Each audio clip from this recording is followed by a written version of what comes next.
Hi children, welcome to VIN. Sushmita here. Today you are going to learn chapter 6 on a rainy day.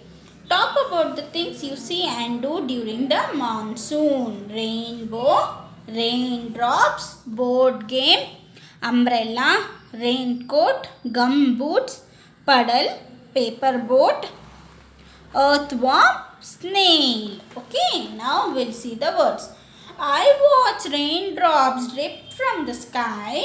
I watched raindrops drip from the sky. I stay indoors and enjoy board games. I stay indoors and enjoy board games. I wear a raincoat or carry an umbrella. I wear a raincoat or carry an umbrella.